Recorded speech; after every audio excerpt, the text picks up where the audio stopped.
लोकसभा में जैसे ही सरकार ने मनरेगा से जुड़ा नया विधेयक पेश किया, माहौल एकदम बदल गया। जिस योजना को देश के गांव की लाइफलाइन कहा जाता है, उसका नाम बदलने की तैयारी ने संसद में सियासी तूफान खड़ा कर दिया। सरकार मनरेगा को अब नए नाम से पेश करना चाहती है और यहीं से बहस तेज हो गई। सवाल सिर्फ नाम का नहीं, सोच और विचारधारा का भी बन गया है। तो चलिए जानते हैं इस खबर को विस्तार से। नमस्कार, मैं हूं रूबी सिंह और आप देख रहे हैं पीआरपी न्यूज।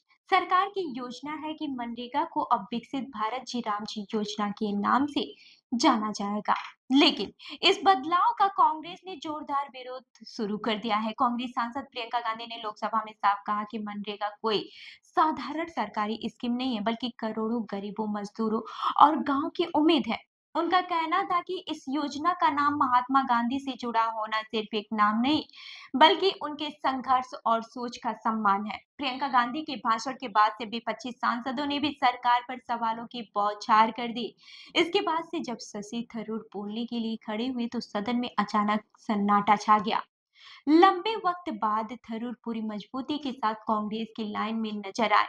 उन्होंने साफ शब्दों में कहा कि वो इस विधेयक और नाम बदलने के फैसले का विरोध करते हैं। थरूर ने कहा कि मनरेगा का नाम गांधी से जुड़ा रहना बेहद जरूरी है, क्योंकि ये योजना गांधी के गांव केंद्रित भारत के सपने को दर्शाती है।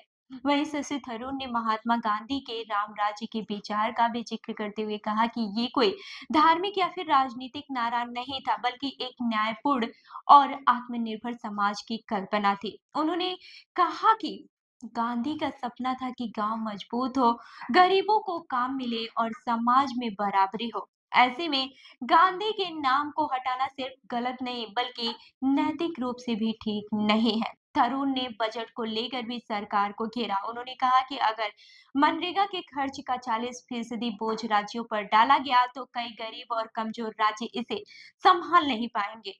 पहले से ही आर्थिक दबाव झेल रहे राज्यों के लिए ये बड़ा संकट बन सकता है। वहीं सबसे दिलचस्प बात ये रही है कि हाल ही के वर्षों में शशि थरूर कई मुद्दों पर अलग राय रखते दिखे थे और प्रधानमंत्री मोदी की तारीफ भी कर चुके थे, लेकिन इस बार उन्होंने साफ कर दिया है कि विचारधारा के सवाल पर वे पीछे हटने वाले नहीं है। संसद में उनका ये रुख कांग्रेस के लिए भी एक मजबूत संदेश माना जा रहा है।